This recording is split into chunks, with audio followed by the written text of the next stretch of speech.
Šiltais vasaros vakarais sėdėti terasoje yra puikus jausmas. Netgi niekur nereikia važiuoti. Priešingai, galima pasikviesti svečių, nes namas su terasa yra dažniau lankomas. Vis dėlto, prieš atsisėdant į kreslą ir patogiai įsitaisant, reikia pereiti keletą medžiagų pasirinkimo ir terasos įrengimo etapų. Dažniausiai yra suprojektuojama architektų pradžioje statybos. Jeigu to nėra padaryta, tai mes tiesiog klientui patariam, kad terasą geriausiai įsirengti vidiniam kieme. Reikia atsižvelgti į pietus, vakarus, nes dažniausiai terasoje praleisim laiką vakare. Ir tai turi būti dalis svetainės, kad būtų patogu, ar valgoma kambario, kad būtų patogu išeiti per kitas duris. Atvažiavę į objektą mes matome gruntą, kur prie namo reikės įrengti terasą. Dažniausiai tas gruntas iš viršaus nesimato, koks jisai yra supiltas. Labai dažnas atvejis, kai žmonės supila, galima sakyti, statybinės atliekas aplinkui namą ir užpila žemėmis, ar žvyrų ir panašiai. Tas labai trukdo įrengti polinius pamatus. Tai mes tą turim įvertinti ir dažniausiai tą įvertinam tik tai darbo eigoje. Ir netgi būna tokių variantų, kad net negalim išgręžti iki norimo gylio. Kitas variantas, nenaudojant grįžtinių pamatų, tai yra pjedestalai. Yra plastikinės kojos specialios, kurios atlieka tą pačią funkciją. Ir tada grunto gręžti nereikia, tiesiog jį reikia sutankinti užpilus žvyrą. Ant jo naudojam geotekstilę ant viršaus. Geotekstilę tam, kad neaugtų žolė iš apačios, pilam skaldą ir ruošiam betonavimo darbams, poliam įrengti, arba dedam betoninės plyteles, ant kurių montuosim pjedestalų kojas. Pradėsim gręžti polinius pamatus. Tai diametras angos yra 200 mm. Į gylį gręžiam apie 1,10 m. Atstumai dažniausiai yra naudojant tašus 140 ir 90, tarp polių 1,50 m ir 70 m. Tai yra pats ekonomiškiausias variantas įsirengti terasą. Toliau eina viengubas karkasas, kai aukštis yra per mažas įrengti dvigubam karkasui. Tada naudojami poliai labai arti vienas kito, tai yra kas 45 cm ir 60 cm. Tai vėlgi priklauso nuo tašo storio, kokį mes galim dėti. Šitame projekte mes pasirinkome kombinuotą variantą, tai įrengti dalinai polinius pamatus ir dalinai pjedestalus, nes šalia namo buvo sumontuota drenažinė sistema, kurios mes negalėjome pažeisti. Dabar į gręžtinius polius mes kitaip negu kiti darom. Nekišam smeigių tiesiai į šlapią betoną. Palaukiam, kol betonas sustingsta. Tada gręžiam ertmes ir dedam smeigę, tai dažniausiai 12 storio, to užtenka. Ir naudojam anker masę. Jinai yra stipresnė negu betonas, suklijuoja smeigę stipriai. Ir taip darom todėl, kad mes tiksliai sugręžiam smeiges ten, kur reikia. Dažniausios klaidos ir yra. Pradėsim nuo tų pačių smeigių sumontavimo.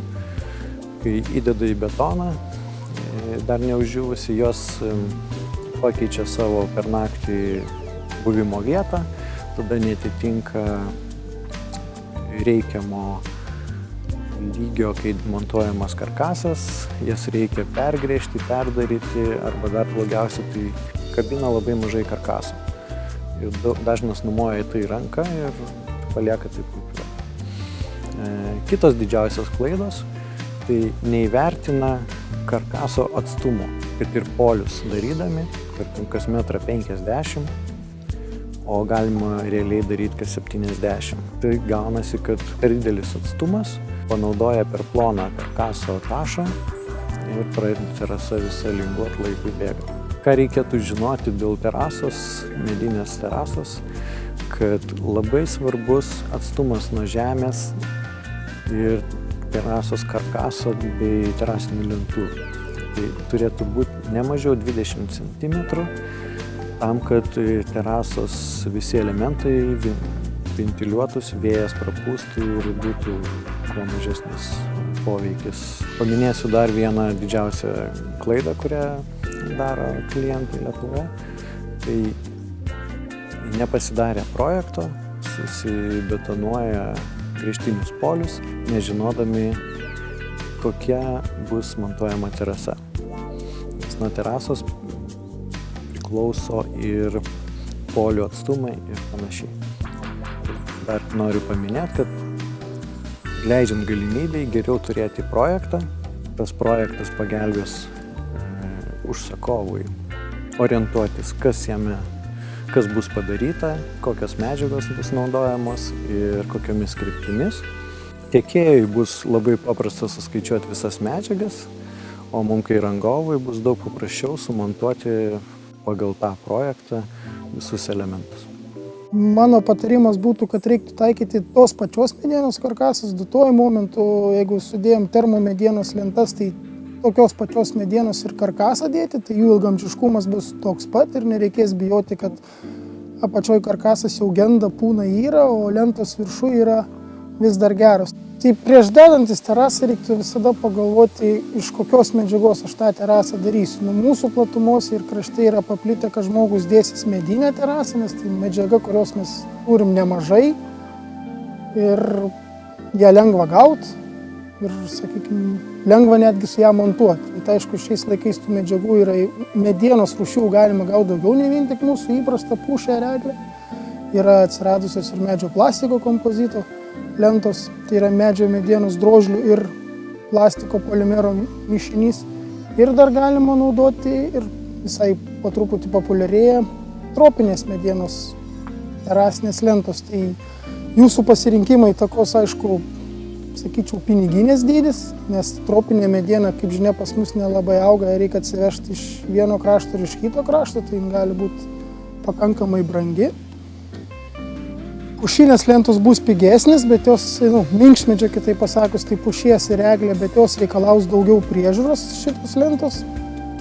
Ir yra dar tokia grupė medienų kaip plastifikuotos medienos. Plastifikuotos tai reiškia, jau su jom kažkas padarytos. Tai yra ir impregnuotos lentos gali būti, termiškai apdorotos, acetilizuotos lentos yra su alkoholiu, su acetato rūgštim veikiamos ir dar kebonizuotos lentos yra. Tai čia tas pasirinkimas įvertinus, ko jūs norite savo terasus. Tai, sakykime, jeigu jūs norite susidėti pigesnės lentas, jūs turite įvertinti, kad jums tai kainuos priežiūrą. Nes susidėjus paprastą minkštmedį, tai vienas dalykas jis bus minkštesnis, bet kitas dalykas, kad išsaugoti jų vaizdą ir ilgamžiškumą, kad medis nepasižeistų. Ta prasme, nepasižeistų, kad nepradėtų irti arba, kitaip pasakius, pūti, jums reikėtų kažkuom pasidengti.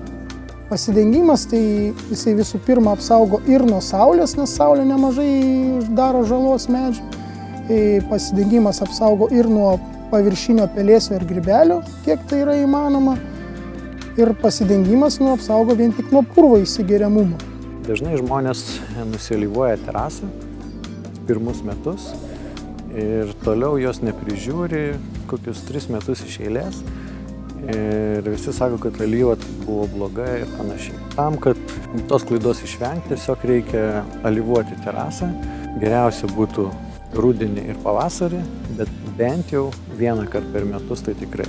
Kitu atveju, išlaukus per ilgą laiką, mes turėsime plėmuotą, negražią terasą, kurią reikės šlifuoti per naujo ir alyvuoti. Tai jau geriau tada arba nealyvuoti visai, palikti tokie, kokie yra, arba jau alyvuoti sąžiningai, kas kaip priklauso. Renkantis tarptų, sakykime, netokių lepesnių medžių, tai būtų tropinė mediena. Tropinė mediena kaip tvirtas medis, raudonmedžiai įvairios grupės medienos, jos tvirtas medis, bet jos, taip liaudiai sakoma, labiau mėgsta vaikščioti. Kitaip pasakius, reaguoja labiau į drėgmę ir gali pasiriesti, pasigarankščiuoti. Tai tą įvertinus reikėtų labai apgalvoti Gerai, kad reikės tikrai brangesnių varžtų, tvirtesnių varžtų, suksis tik per viršų ir negalvoti apie kažkokį paslėptą tvirtinimo detalę šitoj vietoje. Plastifikuotos, kaip pavyzdys, termomediena, tai termomediena jau eliminuotas faktorius, kad jos matmenų stabilumas bus. Medžio gedimas kaip ir neįmanomas, nes iš medžio pasišalina karštyje didžioji dalis angliavandenių, kurie yra kaip maistingosios medžiagos kitiem mikroelementam. Tai šitas medis, jisai, lyginant su kitais medžiais, ilgiau tikrai laikysis, matmenys nebevaikščios, tik atsiranda klausimas vėlgi padengimo, nepadengimo. Kas man labai nepatinka, tai yra varžtai susukti iš viršaus. Tai dažniausiai naudojama maumedžio terasom ir pergręžia varžtus medyje, ta prasme, įgilindami į patį medį. Tai ten kaupiasi vanduo ir tos vietos pradeda trūnyti ir gadinti medį. Tai tiesiog reikia varžtų nedagręžti taip giliai į medį. Kitas dalykas, termomediena, kad turi tokį gan smagų veiksnį, kad galima tvirtinti su paslėptų tvirtinimu. Aišku, ne vien tik termomediena, yra ir kitos medienos irgi tą gali turėti, bet termomediena yra paprasčiau, kadangi tas vaikščiojimas, jau kaip minėjau, neįmanomas, tai nereikia bijoti ir drebėti, ar čia laikys ar nelaikys, nes dažnas žmogus klausia, kokia čia garantija, kad laikysis. Tai su termomedžiu tikrai laikysis, nes vaikščiojimo, kaip minėta, nėra. Su kitais medžiais jau yra pavojingiau, ypatingai jeigu imam tropinės medienas ir jeigu imam maumedį. Tenais aš sakyčiau, su maumedžiu, tai mano nuomonė griežtai ne jokio paslėpto tvirtinimo, tik tai varžtas per viršų. Tai tropinės medienos, kadangi jos yra pakankamai tvirtos ir kietos, tai galima pagalvoti, bet jau jos reikia žiūrėti lentos storį. Lenta turėtų, manau, būti ne daugiau kaip 20 mm storio, kad ir nebaisiai plati, sakyčiau, iki 130 mm pločio, taip optimalu, kad to vaikščiojimo ir rėtimosi nebūtų, tada galima galvoti apie tvirtas plieninės paslėpto tvirtinimo detalės. Tai prieš dedantis terasą visada verta jau ir išsirinkus medžiagą, kokią jūs dėsite, ar plastiko kompozitą, ar medinę, ar ten, sakykime, maumedį, verta pasidomėti, kokie lentų ilgiai, nes, manau, pakankamai svarbu išsirinkti jums optimalų lentų ilgį. Jeigu vienas gamina tik tai 4 arba 6 metrų lentas, tai atitinkamai žiūrėt, kad jūsų terasa bus 5 metrai, tai jūs metrą išmesite arba bandysit dursit ir daugiau prarasite ir nukentės jūsų, sakykime, išeiga. O pas kitus gamintojus ilgių įvairovė gali būti didesnė, tai visą laiką reikėtų pasiskambinti ir derintis, pasiklausti, koks ilgis yra, ar jūsų terasai, sakykime, kaip pavyzdys, labai dažnai pasitaikantis yra žmonės, dažniausiai terasas skaičiuojasi tiksliais matmenim 3, 2 metrai, 2,5, kad jiem būtų paprasčiau. Didžioji lentų, sakykime, gamintojų, kas dirba su minkštmedžiais, tai pas juos lentos gali būti nuo 1,80 m iki 5,40 m, ilgio žingsnis kas 30 cm. Tai reikėtų tik pasidomėti, jeigu terasa yra 3 metrai, tai ir tada bus ar lygiai 3 metrų turės, ar gal bus ten 3,30 lenta, kad kuo mažesnė išeiga, ko jums finansiškai labiau smokėtų. Dabar pats lentų profilis, ar jos, nes yra rifliuotos, su raštais, be raštų lygės. Čia vėlgi aš didelio skirtumo kaip ir nematyčiau, reiktų įsivertinti, kur ta jūsų terasa yra. Jeigu jūs gyvenat, kaip pavyzdys, Dzūkijos Šiluose ir pas jūs daug smėlio, tai gal geriau rifliuota. Riflis gali būti ir gėlesnis, ir retesnis, tai sakykime, kas bus, tai tas abrazyvas, arba žemės, arba smėlis, jos nubira į tos terasos išrifliavimus, į tas įgilinimus, tai jūs nepaslysit ant abrazyvo, jeigu jūs jau tingit pasišluoti terasą. O pasleidimas, jeigu šlapias medis, tai reikia turėti omeny, kad medis nėra pati iš savęs slidi medžiaga, yra pakankamai neslidi, tai mes paslystam ant medžio, kai yra ant medžio paviršiaus pakankamai vandens laikomas, tai realiai ir paslystam ant pačio vandens, arba paslystam ant medžio, kai kažkas ant medžio užauga. Gali būti ir tas pats gerai žinomas pelėsukas, grybelis, netgi samanytės žalios tokios. Tai ant jų galima tikrai paslysti, nes mes slystam ant jų, ne ant pačios lentos. Nu, arba galima lygus. Lygus paviršius gali praktiškesnis šiek tiek, kad jį lengviau yra nusišluoti iš tikrųjų, nes rifliuota, jeigu ypatingai gilus riflius, tai lentą jau yra sunkiau nuvalyti, reikia dėti daugiau pastangos. Visais atvejais geriau yra ieškoti specialistų, kurie tą daro, žino kaip. Kiekvienas mūsų, aišku, lietuvis moka dirbti ir mėgsta kiti, bet kaip ir kiekvieną darbą reikia žinoti nuo iki. Ir darydamas pats gali padaryti neženklių klaidų, kurios atsilieps po to eksploatacijos metu.